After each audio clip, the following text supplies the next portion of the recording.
हर हर महादेव मित्रों। अब जो राज हम आपको बताने जा रहे हैं वह सिर्फ एक सामान्य जानकारी नहीं, बल्कि वह गुप्त और चमत्कारी रहस्य है जो सिर्फ गिने चुने साधकों को ही होता है। वो रहस्य और चमत्कार जिसे जान लेने के बाद आपके जीवन की दिशा ही बदल जाएगी। यह वही गुप्त चीज है जिसे सावन में शिवलिंग से सही तरीके से घर लाने वाला व्यक्ति दरिद्र से धनवान बनता है। कर्ज में डूबा हुआ व्यक्ति उन्नति की ऊंचाई पर पहुंचता है और संतान, नौकरी, शादी जैसे बड़े से बड़े संकट भी बिना किसी बाधा के हल हो जाते हैं। कई लोग तो इसे आजमा चुके हैं और उनकी जिंदगी चमत्कारिक ढंग से बदल चुकी है। अब यह मौका आपके पास है मित्रों। बस जरा धैर्य रखिए, आंखें और कान खोलकर सुनिए, क्योंकि आगे हम आपको बताने जा रहे हैं वह 5 गुप्त रहस्य जो अगर आपने सावन सोमवार को शिवलिंग से लेकर अपने घर में सही स्थान पर रख दिए तो आपका भाग्य खुद आपको बुलाने लगेगा। हर हर महादेव। ओम नमः शिवाय। मित्रों, सावन के महीने में शिवलिंग से यह गुप्त चीज ले आना अपने घर, आपकी सभी मनोकामनाएं पूरी होंगी। इतना पैसा आएगा कि गिनते गिनते थक जाओगे। भगवान भोलेनाथ जी के आशीर्वाद से अपने जीवन में बहुत उन्नति करोगे। मित्रों, हिंदू धर्म में सावन के महीने का बहुत अधिक महत्व होता है। सावन का महीना हिंदू पंचांग का 5वां महीना होता है। यह महीना भगवान शिव को समर्पित होता है। इस महीने में शिव भक्त भगवान शिव की विधि विधान से पूजा अर्चना करते हैं और सावन के महीने के सोमवार का महत्व और भी अधिक होता है। इस माह में शिव की पूजा अर्चना करने से सभी मनोकामनाएं पूरी हो जाती हैं। धार्मिक मान्यताओं के अनुसार सावन के महीने में भगवान शिव और माता पार्वती की विधि विधान से पूजा करने भक्त की मनोकामना पूरी होती है। इस सावन के महीने में किसी भी व्यक्ति ने भगवान भोलेनाथ की थोड़ी सी भी पूजा साधना क्रिया कर ली तो उस व्यक्ति के जीवन की सभी मनोकामनाएं पूर्ण हो जाती हैं। उस व्यक्ति के जीवन के हर कष्ट खत्म हो जाते हैं और उस व्यक्ति के जीवन में धन आना शुरू हो जाता है। दोस्तों, वीडियो आगे शुरू करें उससे पहले भगवान भोलेनाथ के सच्चे भक्त श्री शिवाय टीवी चैनल की इस वीडियो को लाइक अवश्य कर दें और कमेंट बॉक्स में हर हर महादेव सच्ची श्रद्धा से लिख दें, जिससे कि भगवान भोलेनाथ जी का आशीर्वाद आपको सीधे प्राप्त हो सके। मित्रों, आज की इस वीडियो में हम आपको बताएंगे कि सावन के दिनों में आपको भगवान भोलेनाथ के मंदिर जाकर के क्या क्या भगवान भोलेनाथ को अर्पित करना और वहां से वापस क्या लेकर के आना है, ताकि आपके घर की गरीबी, दरिद्रता, परेशानी, कष्ट, दिक्कतें हमेशा के लिए खत्म हो जाएं। दूसरी तरफ आपके घर पर सुख, समृद्धि, यश, वैभव, ऐश्वर्य की आपको प्राप्ति हो। ध्यान रखिएगा मित्रों, सावन का माह का इंतजार हर व्यक्ति इसीलिए करता है ताकि उसको भगवान भोलेनाथ का आशीर्वाद मिल सके। कहा गया है कि देवों के देव भगवान भोलेनाथ अगर किसी भी व्यक्ति को आशीर्वाद दे दें तो उस व्यक्ति का साक्षात काल भी आकर कुछ नहीं बिगाड़ पाता है। इसीलिए आज की इस वीडियो में हम आपको बताएंगे कि कैसे आप सावन के दिन, जो बहुत ही पावन दिन है, इस दिन भगवान भोलेनाथ को प्रसन्न कर सकते हैं। कैसे आपको भगवान भोलेनाथ का आशीर्वाद प्राप्त हो सकता है दोस्तों, और कैसे सावन के दिनों में शिवलिंग की आपको पूजा करनी है, वह भी खास उपाय करते हुए। कैसे आपको शिवलिंग पर क्या क्या चढ़ाना है और क्या क्या वहां से लेकर अपने घर पर वापस लेकर के आना है, ताकि आपके घर पर अन्न और धन का भंडार कभी भी कम ना हो। देखिए मित्रों, आपके जीवन में कितनी ही बड़ी परेशानी हो, कितनी ही बड़ी दिक्कत क्यों ना हो, मान लीजिए आपके जीवन में धन की समस्या है, मान लीजिए आप नौकरी की प्राप्ति के लिए बहुत ही ज्यादा परेशान हो चुके हैं, आपके शत्रुओं ने आपको घेर लिया है, संतान की प्राप्ति आपको हो नहीं पा रही है, तो एक बात का ध्यान रखिएगा मित्रों, सावन का पावन दिन एक ऐसे दिन होते हैं जिस दिन कोई भी व्यक्ति अगर थोड़े से उपाय कर लेता है, भगवान शिव की साक्षात पूजा कर लेता है, तो उस व्यक्ति की कितनी ही बड़ी मनोकामना हो, कितनी ही बड़ा कष्ट हो, वह खत्म हो जाता है और उसकी मनोकामना पूर्ण हो जाती है। मित्रों, मान लीजिए आपके ऊपर कोई दोष लगा हुआ है, जैसे वास्तु दोष, शनि दोष, प्राकृतिक दोष या कोई भी दोष लगा हुआ है तो आपको सावन सोमवार के दिन थोड़ी सी पूजा करनी है और आपका दोष खत्म हो जाएगा। आपके जीवन से सभी परेशानियां चली जाएंगी और आपके जीवन में जो धन आना बंद हो गया था उसका आगमन वापस शुरू हो जाएगा। मान के चलिए आपके जीवन में कभी भी कोई परेशानी नहीं रहेगी। बस मित्रों, आज की इस वीडियो को लास्ट तक देख लीजिए और मान के चलिए भगवान शिव के आशीर्वाद से आपकी सभी मनोकामनाएं भी पूरी होंगी और आपके जीवन की सभी परेशानियां भी चली जाएंगी। देखिए, एक बात कही गई है कि जब भी हम भगवान शिव की पूजा करते हैं हमें धैर्य रखना चाहिए, विश्वास रखना चाहिए और श्रद्धा के साथ भगवान शिव की पूजा करनी चाहिए, क्योंकि भगवान शिव बहुत ही भोले हैं। वह किसी भी व्यक्ति की थोड़ी सी ही पूजा से, साधना से तुरंत ही प्रसन्न हो जाते हैं दोस्तों। इसलिए मित्रों, सावन सोमवार के दिन कुछ ऐसी चीजें हैं जो आपको अवश्य पता होनी चाहिए, क्योंकि सावन सोमवार के दिन अगर आप भगवान शिव के सामने पूजा करने जा रहे हैं तो मान के चलिए मित्रों, आपने अगर कोई गलती कर दी तो भगवान शिव आपसे क्रोधित हो जाएंगे, और आपने सही तरीके से पूजा की होगी तो साक्षात आपको भगवान शिव उसी दिन आशीर्वाद दे देंगे और उस दिन के बाद आपके जीवन में कभी कोई परेशानी नहीं आएगी। आप पूछते हैं कि गुरुजी हमारे घर पर शिवलिंग है, क्या हम घर पर पूजा नहीं कर सकते हैं? तो इसका उत्तर है नहीं दोस्तों, आपको मंदिर जाना पड़ेगा, क्योंकि मंदिर का जो शिवलिंग होता है और जो घर का शिवलिंग होता है इसमें बहुत ज्यादा फर्क होता है। जो मंदिर का शिवलिंग होता है मित्रों, इसकी जो एनर्जी होती है वह आपके घर के शिवलिंग से करोड़ों गुना ज्यादा होती है।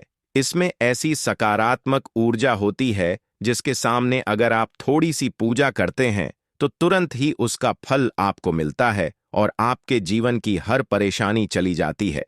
तो आपको जितने भी आज उपाय बताए जा रहे हैं, आपके जीवन की परेशानी को खत्म करने के लिए, आपकी मनोकामना पूर्ति के लिए, उस उपाय के लिए तो आपको मंदिर जाना पड़ेगा। और सावन सोमवार का पर्व पड़ रहा है, वह आज दिन सोमवार को पड़ रहा है, तो यह दिन ऐसा है, इस दिन अगर आप मंदिर जाकर के भगवान भोलेनाथ की पूजा आराधना कर रहे हैं तो मान के चलिए मित्रों, आपके जीवन में कभी कष्ट आ ही नहीं सकता। पूरे साल आपके घर पर अन्न धन का भंडार बना रहेगा। तो आपको क्या क्या ले जाना है वह कहीं पर लिख लीजिए, क्योंकि मित्रों अगर आपने एक भी गलती कर दी तो आपकी पूजा संपन्न मानी नहीं जाएगी। मित्रों, सबसे पहली चीज जो भगवान भोलेनाथ के लिए आपको जल ले जाना है। सावन सोमवार के दिन कई लोग हमसे यह कहते हैं कि गुरुजी जल जो है वह तो शिवालय में भी मिल जाता है, शिव मंदिर में मिल जाता है। तो नहीं मित्रों, वहां का जल आप तभी चढ़ाइए जब कोई दिक्कत हो, वरना घर से ही जल ले जाना चाहिए। आखिर घर से जल क्यों ले जाया जाता है, इसकी भी बात सुन लीजिए। घर से इसीलिए आपको जल ले जाना है ताकि आपके घर का जो जल ले जा रहे हैं भगवान भोलेनाथ पर चढ़ाने के लिए, उसी जल के द्वारा आप भगवान से जुड़ जाएंगे। उस जल के द्वारा आप भगवान को अपनी सभी दिक्कतें बता देंगे और उस जल को जैसे ही भगवान भोलेनाथ पर आप चढ़ाएंगे, अपनी समस्याओं को बताते हुए वह समस्या आपकी खत्म हो जाएंगी। इसलिए घर से जल ले जाइएगा। आप सबसे जरूरी चीज जो जल ले जा रहे हैं उसमें 2-4 बूंद गंगा जल जरूर डाल दीजिएगा, क्योंकि गंगा जल डाले बिना आपकी पूजा संपन्न नहीं मानी जाएगी।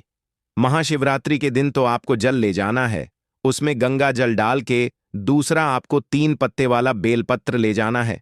मित्रों, बेलपत्र बहुत ही शुभ होता है। आपने अगर मान लीजिए एक तरफ 1000 कन्याओं को खाना खिलाया है, दूसरी तरफ भगवान भोलेनाथ को बेलपत्र चढ़ाया है, तो यह दोनों बराबर माने जाते हैं, इसलिए बेलपत्र जरूर ले जाइएगा। तीसरा, आपको सफेद पुष्प ले जाना है। सफेद पुष्प भगवान भोलेनाथ को चढ़ाए जाते हैं, इसीलिए सफेद पुष्प पर भगवान भोलेनाथ के लिए आपको ले जाना है भक्तों, सावन सोमवार के दिन, ताकि भगवान भोलेनाथ का आशीर्वाद आपको मिल जाए, जिसके बाद आपके जीवन के हर परेशानी खत्म हो जाए। मित्रों, सफेद चंदन ले जाना अनिवार्य होता है सावन सोमवार के दिन।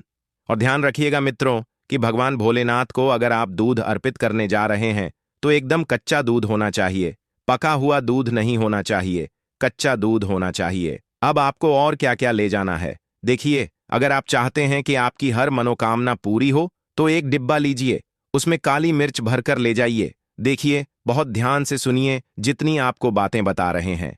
एक डिब्बे में काली मिर्च भर के एक लाल कपड़ा लीजिए, उसमें लौंग कपूर, इसको मौली धागे से बांध करके आपको अपनी जेब में रख के ले जाना है। सिर्फ इतनी चीज आपको ले जानी है आज के दिन को। अब आपको पूजा कैसे करनी है, चलिए आपको बताते हैं।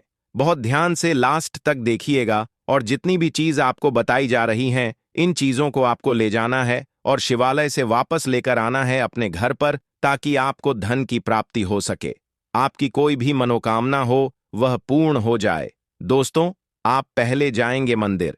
सबसे पहले आपको इस बात का ध्यान रखना है, मंदिर जाने से पहले ही काले या नीले कपड़े का धारण करके मंदिर ना जाएं, वरना भगवान भोलेनाथ का आपको क्रोधित रूप देखना पड़ सकता है। सबसे पहले आपको यह करना है कि पतली धार बनाते हुए जल भगवान भोलेनाथ को अर्पित कर देना है। बहुत ध्यान से सुनिएगा दोस्तों, पतली धार बनाते हुए भगवान भोलेनाथ को जल आपको अर्पित कर देना है। अब आपको यह करना है मित्रों कि भगवान भोलेनाथ को चंदन लगाना है। चंदन लगाने के बाद भगवान भोलेनाथ पर 3 पत्ते वाला बेलपत्र रखना है। 3 पत्ते वाला बेलपत्र रखने के बाद आपको भगवान भोलेनाथ पर सफेद पुष्प अर्पित कर देना है। सिर्फ इतना आपको करना है। दूध अगर आप चढ़ाना चाहते हैं तो दूध भी आप चढ़ा सकते हैं। इतना बस आपको करना है।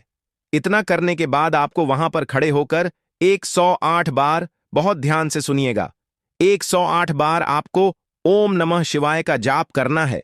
या तो आप 108 बार कर लीजिए या 108 बार कर लीजिए। ये 3 ऐसी चीज है जो आपको करनी है। इतना करना है। अब आपको क्या करना है, एक डिब्बा वह काली मिर्च का आप ले गए हैं, उस काली मिर्च के डिब्बे को आपको शिवालय के जो गिरता हुआ शिवधारा है, जो शिवलिंग से वहां पर पानी गिर रहा है, उसी शिवहरी के पानी से आपको छुआना है और अपनी जेब में वापस रख लेना है। ये जो लाल पोटली आप ले गए हैं बांध करके लॉन की, इसको भी छुआना है, वापस रख लेना है। दोस्तों, अब आपको क्या करना है, जिस लोटे में पानी ले गए थे या जिस लोटे में भी आप दूध ले गए थे, उसमें आपको क्या करना है, आपको जो भगवान भोलेनाथ का पानी वहां पर गिर रहा है, दोस्तों ध्यान रखिएगा, शिवलिंग की जो पानी नीचे गिर रहा है, उसी पानी का थोड़ा सा पानी अपने लोटे में ले लेना है। ध्यान रखिएगा, जो आपने लोटे में पर पानी चढ़ा रहे हैं, तो इस बात की आप चिंता ना करें, क्योंकि भगवान भोलेनाथ के शिवलिंग पर जब भी पानी चढ़ाया जाता है वह अमृत बन जाता है। कहा जाता है कई देवी देवता शिवलिंग के पास अदृश्य रूप में खड़े होते हैं ताकि शिवलिंग से गिर रहा पानी वह धारण कर सकें। इतना पवित्र होता है शिवलिंग से गिरता हुआ पानी।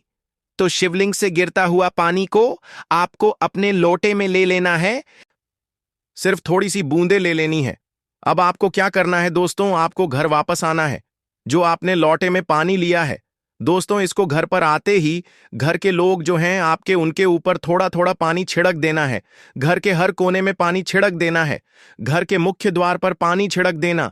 सिर्फ इतना आपको करना है। इतना आपने कर दिया। अब मान लीजिए पूरे साल आपके घर पर नकारात्मक शक्तियां नहीं आ पाएंगी।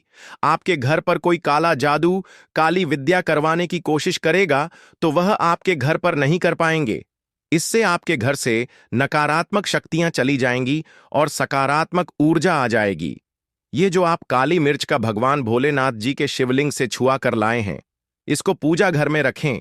ये जो काली मिर्च का डब्बा है आपके पास, इसे कभी भी आप किसी शुभ कार्य के लिए निकलें, जैसे मान लीजिए आप बिजनेस मीटिंग के लिए जा रहे हैं, नौकरी की प्राप्ति के लिए जा रहे हैं, काली मिर्च घर के मुख्य द्वार से पहले रख के उसको कुचलते हुए निकालिए। मान के चलिए आपके काम में जो भी बाधा आने वाली होंगी, वह बाधाएं भगवान भोलेनाथ के आशीर्वाद से अपने आप है हट जाएंगी और आप जिस कार्य के लिए भी जाएंगे उस कार्य में आपको सफलता मिलेगी। मित्रों, भगवान भोलेनाथ का यहां पर आपको साक्षात आशीर्वाद मिलेगा। सावन सोमवार के दिन और आपके जीवन से हर परेशानी चली जाएगी। सावन सोमवार की रात आप अपनी सभी प्रकार की बुरी अनिष्ट शक्तियों से छुटकारा पा सकते हैं। जो लोग भोलेनाथ माता पार्वती की पूजा करना चाहते हैं, वह इस दिन अपने घर पर पारद का शिवलिंग रख लीजिए। अभिमंत्रित होना चाहिए। जो भी शिवलिंग आप रखें, अच्छे से उनको मंत्रों द्वारा भी अभिमंत्रित करके रखें। स्फटिक हो, नर्मदेश्वर शिवलिंग हो, कोई भी रखिए, अच्छे से उनको भोलेनाथ को अपने घर पर ही पूजन कीजिए। एक लौटा जल चढ़ाकर, क्योंकि मंदिरों में बहुत भीड़ भाड़ होती है और सावन सोमवार पर यही भीड़ का नज़ारा बहुत ही खूबसूरत लगता है। कोने कोने में शिव भक्त हैं। अगर आप मंदिर में नहीं जा सके या ठीक से जल नहीं चढ़ा पाए तो घर में ही शांति से आप पूजन करें।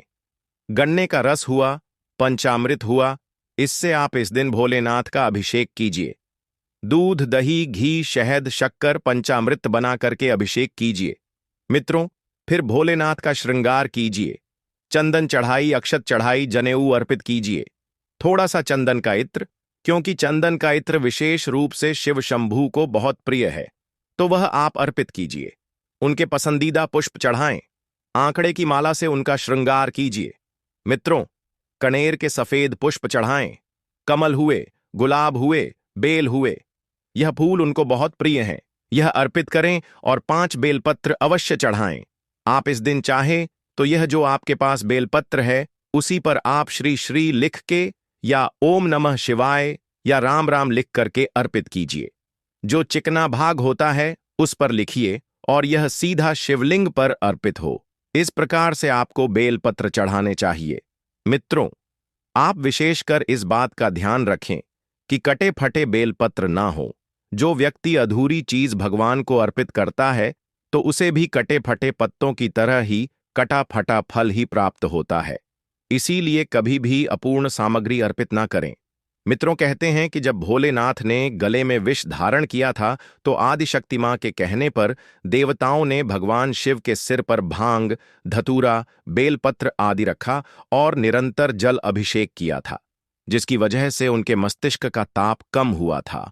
और उस समय से ही भोलेनाथ को भांग धतूरा चढ़ाया जाता है। और यह बात भोलेनाथ के दोस्तों में बहुत कम लोगों को ही पता है कि इसी कारण शिवलिंग पर भांग धतूरा चढ़ाया जाता है। मित्रों, अगर आपके घर में शिवलिंग है तो आज के दिन आप चाहे तो शिव जी का त्रिशूल हुआ, डमरू हुआ, यह भी आप उनको अर्पित कर सकते हैं। शिव के डमरू की दम दम की ध्वनि मंगल गुरु से संबंधित होती है, क्योंकि चंद्रमा उनके मस्तक पर विराजमान होकर अपनी क्रांति से अनंत आकाश में जटाधारी महामृत्युंजय को प्रसन्न करता है और बुध आदि ग्रह इसमें संभव से सहायक होते हैं। तो यह आज के दिन डमरू अर्पित करें। भोले बाबा का डमरू आप धारण भी कर सकते हैं। अभिमंत्रित करके आप अपने शरीर पर छोटा सा चांदी का डमरू धारण करें। दोस्तों, अगर आपको कभी भी मौका लग जाए तो आप लोगों को पीपल के पत्ते पर ओम नमः शिवाय या 686 लिखकर बहुत छोटा सा उपाय करना है। इन दोनों का बहुत ही कम आता है। इसी के साथ में गुरु जी ने अपनी शिव पुराण कथा में बताया है कि इस दिन आपको एक पीपल के पत्ते पर ओम नमः शिवाय या 786 वाला उपाय तो आपको अवश्य ही करना चाहिए, क्योंकि ऐसा दिन पूरे साल में सिर्फ एक ही बार आता है। और मित्रों, आप सभी लोग जानते हो कि सोमवार का अगर सबसे बड़ा कोई उपाय है तो वो पीपल के पत्ते पर ओम नमः शिवाय या 786 वाला उपाय है। तो मित्रों, सोमवार के दिन आप लोगों को इस पीपल के पत्ते पर ओम नमः शिवाय या 786 लिखकर बहुत छोटा सा उपाय करना है। बहुत सारे लोग होंगे जिन लोगों ने इस उपाय को ना किया हो, मतलब पूरा साल निकल गया, उन्होंने किसी भी दिन इस पीपल के पत्ते पर ओम नमः शिवाय या 786 वाला उपाय को ना किया हो। पर मित्रों, आपके पास एक पहला मौका बचा हुआ है। अगर इस वाले उपाय को कर लिया तो आपको इस उपाय को करने का वो फल मिलेगा। जी हां मित्रों, वीडियो को एक लाइक करके चैनल सब्सक्राइब कर लेना।